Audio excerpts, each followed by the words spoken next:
যেভাবে লিখেছেন আমি সেভাবেই পড়ছি।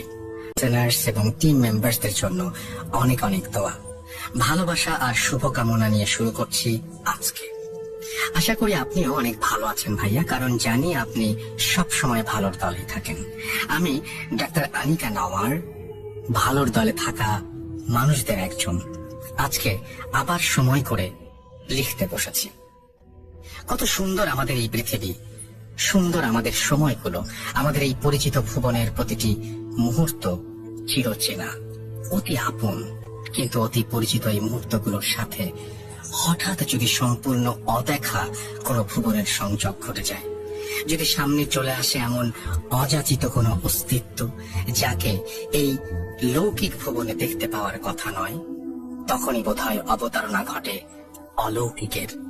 আজকে এমনই এক অলৌকিক ঘটনা শেয়ার করতে চাই ভূত.com পরিবারের সাথে। আশা করি ঘটনাটি আপনার ভালো লাগবে আর লিসেনারদের সাথে শেয়ার করবেন।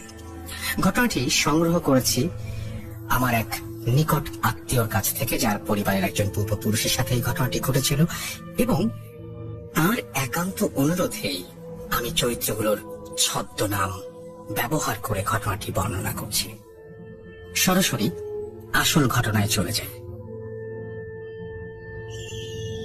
সময়কালটা তখন 1940 কি 1945-এর মধ্যেই হবে। পাবনা জেলার রামনগর গ্রামের কথা বলছি। সেই গ্রামের দুরন্ত দুই তরুণ, মোবারক আর নূর সালাম, অত্যন্ত ভালো বন্ধু তারা, এবং বয়সটা ওদের দুরন্তপনার। দুজনেই 18 থেকে 22 বছরের মধ্যে। পাশাপাশি বাড়ি হওয়াতে ছেলেবেলা থেকেই একসাথে বড় হওয়া, পড়াশোনা, কাজে যাওয়া আর অবসর সময়ে বিভিন্ন রকম অ্যাডভেঞ্চার করেই কাটতো ওদের। যে সময়টার কথা বলছি, সেই সময়ে কিশোর তরুণদের বিনোদন বলতে ছিল মাঝরাতে মাছ ধরতে যাওয়া, ভরা বর্ষায় ভীষণ খরস্রোতা নদীর সাঁতরে পার হওয়া, শীতের সময় বাওরে বিলে বুনো পাখি শিকার করা। এদিক থেকে ওরা ছিল বেশ দুঃসাহসী, অ্যাডভেঞ্চার প্রিয়। ভূত আর অলৌকিককে খুব একটা বিশ্বাস ছিল না। রামনগর গ্রামের শেষ সীমানায় ছিল একটা বিশাল বাওর। শীতকালে সেই বাওর পূর্ণ হয়ে যেত নানা রকম দুর্লভ সব শীতের পাখি দিয়ে। কিন্তু সেই বাওরে পৌঁছানোর জন্য পার হতে হতো বিশাল একটি জঙ্গল। পারতপক্ষে দিনের বেলাতে কেউ জঙ্গলের ধারে কাছেও যেত না, আর রাতের বেলায় তো প্রশ্নই উঠত না, কারণ ওই জঙ্গল নিয়ে নানা রকম ভৌতিক কাহিনী প্রচলিত ছিল। যারাই ওই জঙ্গলে বা তার আশেপাশে যেত, তাদের অনেকেই অদ্ভুত আর ব্যাখ্যাতীত নানা রকম অভিজ্ঞতার সম্মুখীন হতেন। বিভিন্ন সময়ে কিছু মানুষ নাকি রাতের বেলা ওই জঙ্গলে শর্টকাট রাস্তা ধরেছিল দ্রুত গন্তব্যে পৌঁছানোর জন্য, কিন্তু তারা নাকি আর কখনোই গন্তব্যে পৌঁছায়নি। তাদের কোনো হদিসও মেলেনি।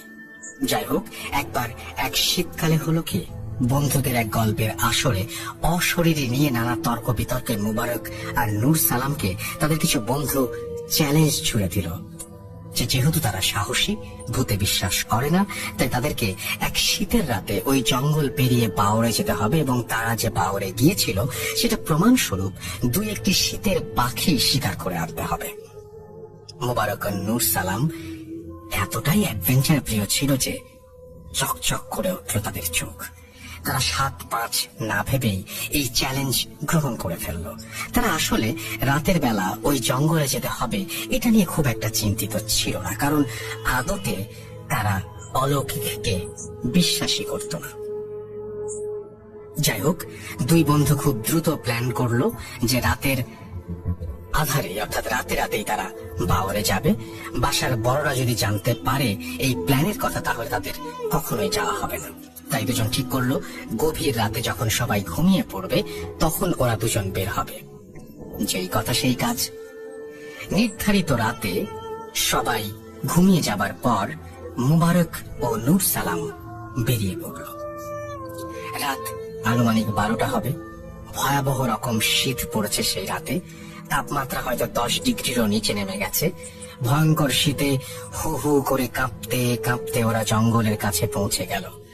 ওদের সাথে পাখি ধরার ফাঁদ আর পুরনো আমলের একটি শটগান আর স্বল্প আলোর একটি টর্চ লাইট। শীতের পরিষ্কার আকাশে ঝলমলে জ্যোৎস্না, কিন্তু এত বেশি ঘন কুয়াশা যে 2 হাত দূরের জিনিসও ভালো মতো ঠাহর করা যায় না। কনকনে শীতের রাতে ঝকঝকে চাঁদের আলো আর ঘন কুয়াশার সাদা চাদর ভয়ানক অদ্ভুতুরে এক দৃশ্যপট তৈরি করলো। ওরা দুজন জড়সড় হয়ে কাঁপতে কাঁপতে গ্রামের বড় রাস্তা থেকে নেমে মাটির রাস্তা ধরে জঙ্গলের গভীরে প্রবেশ করলো। এইবার কিন্তু ঘন গাছের আড়ালে চাঁদে ঢাকা পড়ে গেল। ওরা টর্চ আর মৃদু আলোয় সামনে এগোতে থাকলো।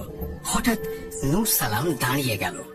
মোবারক ওর দিকে প্রশ্নসূচক দৃষ্টিতে তাকালে নূর সালাম বলে উঠল, আমরা ছাড়া এখানে আরো কেউ আছে আমি নিশ্চিত।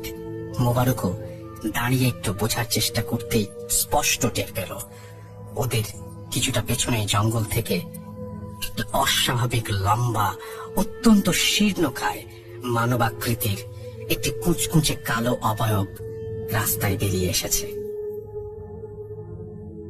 নিকষ কালো অন্ধকারে ভালো করে কিছু বোঝা যাচ্ছে না, কিন্তু হতবাক হয়ে ওরা লক্ষ্য করলো ওই প্রায় 10 ফুট লম্বা অবয়বটির সাথে একটি চতুষ্পদ পশুর মতো আরো একটা কিছু আছে। এই প্রথমবারের মতো ওরা দুজন একসাথে উপলব্ধি করতে পারলো যে কি বোকামিটাই না ওরা করেছে এই জঙ্গল নিয়ে সব ঘটনাকে অবিশ্বাস করে। অস্বাভাবিক লম্বা সেই অবয়বটি হঠাৎ তার শীর্ণকায় একটি বাহু উঠিয়ে সরাসরি ওদের দুজনের দিকে নির্দেশ করলো, যেন দেখিয়ে দিল ওদেরকে।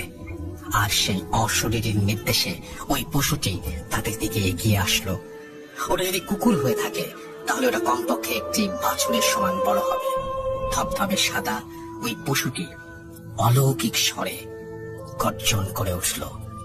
ওটার টকটকে লাল চোখের জলজলে হিংস্র চাহনি স্পষ্টই বুঝিয়ে দিল যে এই জগতের কেউ নয়। আস্তে আস্তে এগিয়ে আসছে ওটা। ভয়াবহ আতঙ্কে নূর সালাম ও মোবারক আবিষ্কার করলো ওরকম পশু একটা নয়, আরো আরো অনেক অনেক অনেক পশু বের হয়ে আসছে বনের ভেতর থেকে। চারিদিক থেকে ঘিরে ফেলেছে ওদেরকে অন্য জগতের ধাবল সাপদ গুলো। একযোগে আর্তনাদ করে উঠল ওগুলো একত্রে। এই জন্য ভয়ে থরথর করে কাঁপছে দুজন। এখনই বোধহয় ওগুলো ঝাঁপিয়ে পড়বে ওদের দুজনের ওপরে। বাঁচার বোধহয় আর কোনো আশা নেই। ওদের এই ভয়াবহ আতঙ্ক দেখে হঠাৎ তীব্র জান্তব ও পাশবিক স্বরে হেসে উঠল পিছনে দাঁড়িয়ে থাকা সেই কালো শীর্ণকায় মূর্তিটি, যেটা খুব মজা পেয়েছে ওদের আসন্ন মৃত্যু আতঙ্ক দেখে। এইবার শেষ চেষ্টা হিসাবে মোবারক নূর সালামের হাত ধরে টান দিয়ে প্রাণপণে ছুটতে লাগলো। ঊর্ধ্বশ্বাসে দুজনে ছুটছে, আর যত দোয়া কালাম জানা আছে সব পড়ছে। বুঝতে পারছে পেছনে ছুটে আসছে ওই জিনিসগুলো। চারিদিক থেকে যখন ওদের সম্পূর্ণ ঘিরে ফেলেছে সাপদগুলো, আর কোনো রাস্তা নেই, তখন হঠাৎ ওরা দেখলো জঙ্গলের মধ্যে বিরাট এক অশ্বত্থ গাছ, এবং তার ঠিক নিচেই একটা বিশাল কুয়া। আর সেই কুয়ার নিচ থেকে বিচ্ছুরিত হচ্ছে মৃদু একটি আলোক রশ্মি। ওরা আর কোনো উপায় না পেয়ে দেরি না করে প্রাণ বাঁচাতে কুয়ার গায়ে বাঁধানো ইট বেয়ে তরতর করে নিচে নেমে গেল। কুয়ার পাশে মাটিতে পড়ে রইল ওদের শটগান, টর্চ আর পাখি ধরার ফাঁদ। শীতেও তরতর করে ঘেমে উঠল দুজন। কুয়ার একদম নিচে মাটিতে পৌঁছাতে ওরা অবাক হয়ে খেয়াল করলো কুয়ার দেয়াল থেকে একটা সুড়ঙ্গ চলে গেছে মাটির নিচ দিয়ে। আলোটা ওই সুড়ঙ্গ দিয়ে আসছে। ওরা কি করবে বুঝতে না পেরে সুড়ঙ্গ বরাবর এগোতে থাকলো। জাস্ট একটা বাঁক ঘুরতেই ওরা দেখলো একটা ছোট্ট গুহার মতো জায়গা। আরো বিস্ময় অপেক্ষা করছিল ওদের জন্য। ওরা দেখলো সেই গুহায় টিমটিমে একটি প্রদীপ জ্বালিয়ে বিশালাকার একটি পুঁথির মতো পুস্তকের উপর ঝুঁকে রয়েছেন একজন বৃদ্ধ, যেন অত্যন্ত মনোযোগের সাথে পড়ছে সেই গ্রন্থটি। ধবধবে সাদা কাপড় পরা সেই বুজুর্গ ব্যক্তির পোশাক, মাথার বিরাট পাগড়ি, বিশালাকার সফেদ দাড়ি ও চুলে ঢেকে যাওয়া নিখুঁত সুন্দর চেহারা এবং জীর্ণ হলুদ বর্ণ ধারণ করা পুঁথিটি এবং তার বসে বসে সেই পুঁথি পড়ার ভঙ্গিটি স্পষ্টই বলে দিচ্ছিল যে তিনি ওই সময়ের ওই স্থানের কেউ নন, হতেই পারেন না। মুবারক শুকনো গলায় বলে উঠল, কে কে ওখানে? ওদের প্রশ্ন শুনে ধীরে ধীরে মুখ তুলে ওদের দিকে তাকালেন বৃদ্ধ। নিষ্পৃহ আর শূন্য একটা দৃষ্টি তার কাছের স্বচ্ছ দুই চোখে। সম্পূর্ণ অচেনা এক ভাষায় ওদের দুজনকে ধমক দিয়ে উঠলেন। এরপর স্পষ্ট বাংলা ভাষায় ওদের গ্রামের স্থানীয় ভাষাতেই ধমক দিয়ে উঠলেন। বললেন যে এটা ফাজলামি করার জায়গা না, এবং তিনি বলেন যে ঘুরে বসো আর দোয়া কালাম পড়তে থাকো, কোনো মতেই বাইরে যাবে না। যেন বাইরে থেকে ওদের সাথে কি হয়েছে তা সম্পর্কে সবকিছুই জানেন সেই বৃদ্ধ। এই চিন্তা করার সময় নেই। মুবারক আর নূর সালাম দ্রুত বৃদ্ধের দিকে ঘুরে পেছন ফিরে বসে কালিমা আর জানা সব দোয়া কালাম পড়তে থাকলো। সময় যেন থমকে গেছে। বাইরে থেকে ভেসে আসছে শত শত অজানা সাপদের ভয়াবহ গর্জন আর ঝড়ের মতো তাণ্ডবের আওয়াজ। কতক্ষণ চলে গেল ওরা জানে না। পেছনে তাকানোর কোনো সাহস নেই। দুজনের তন্দ্রা নেমে এলো চোখে। হঠাৎ আবার বৃদ্ধের ধমক। এখনই বের হয়ে যেতে বললেন তিনি। সোজা চলে যেতে বললেন, ডানে বায়ে কোনো দিকে না তাকিয়ে। এক্ষুনি বের হতে হবে, এই মুহূর্তে। হঠাৎ ওরা শুনল ফজরের আজানের শব্দ ভেসে আসছে। ওরা দুজন বেরিয়ে যাবার আগ মুহূর্তে ওই বুজুর্গকে ধন্যবাদ দিতে যেই ঘুরবে, তখনই গমগম কণ্ঠস্বর পিছনে না তাকানোর জন্য হুঙ্কার দিল সে।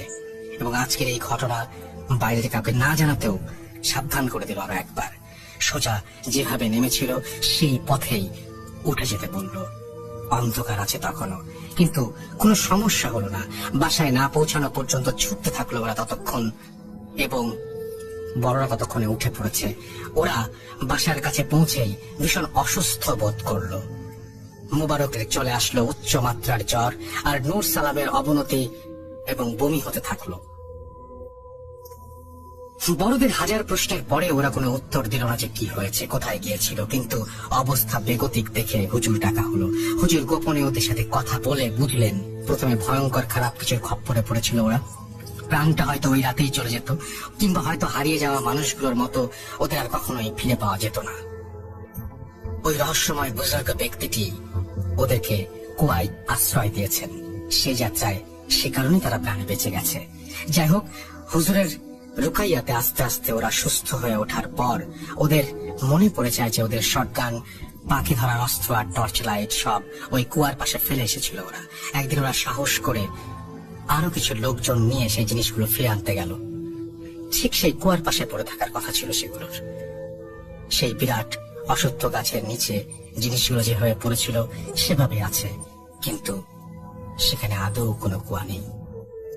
মুবারক, নূর সালাম একে অপরের দিকে হতবিহ্বল হয়ে কিছুক্ষণ তাকিয়ে রইল, কিন্তু টু শব্দটি করল না তারা।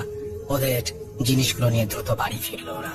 এরপর ওদের বন্ধুরা পাখি না আনতে পারার জন্য যতই ওদের খেপালো না কেন, ওরা একটিও উচ্চবাচ্য করলো না। ওদের আচরণের সাথে যা একেবারেই মিলল না। বন্ধুরাও তাদের এই পরিবর্তনের জন্য খুবই অবাক হয়েছিল। দুরন্তপনা ওদের চলে গিয়েছিল একেবারে। এরপরের কাহিনীটি খুব ছোট। বন্ধুদের কোনো এক আড্ডায় অশরীরী অলৌকিক এই সমস্ত প্রসঙ্গ উঠলে খুব কৌশলে এড়িয়ে যেত ওরা দুজন। আর ভূতে বিশ্বাস করে কি না করে সরাসরি জানতে চাইলে শুকনো একটা হাসি দিয়ে চুপ হয়ে যেত। নূর সালাম আর মুবারক অনেকদিন পর্যন্ত গোপন রেখেছিল ঘটনাটি। পরে হয়তো বৃদ্ধ অবস্থায় বংশধরদের কাছে এই ঘটনাটি বলে গিয়েছিল তারা। ঘটনার সমাপ্তি এইখানেই, কিন্তু অনেকগুলো প্রশ্ন রয়ে গেল ভূত.com টিম আর লিসনারদের কাছে। সেদিন রাতের সেই কালো অবয়ব আর তার পোষা সাপদগুলো কি অন্য জগৎ থেকে এসেছিল? আর এই অসহায় তরুণকে আশ্রয় দিয়ে বাঁচিয়ে দেয়া সেই রহস্যময় বৃদ্ধই বাকি লৌকিক আর পরলৌকিক এই দুই জগতের সেতু বন্ধন করেছিল যে সেই গায়েব হয়ে যাওয়া রহস্যময় কুয়াটি কোথায়? প্রশ্ন রয়েই গেল। হ্যামলেটের একটি লাইন বলে শেষ করছে, There are more things in heaven and earth. আসলে এই পৃথিবীতে অনেক কিছুই আছে যা আমাদের দৃষ্টিতেই অর্থাৎ দৃশ্যের আড়ালেই থেকে যায়, থাকে না কোনো ব্যাখ্যা। আল্লাহ তাআলা সবাইকে অনেক অনেক ভালো রাখুন, নিরাপদে রাখুন, এই কামনায় শেষ করছি। Doctor Anika Nawar, DMCH, Assistant Surgeon, Ministry of Health and Family Welfare, People's Republic of Bangladesh।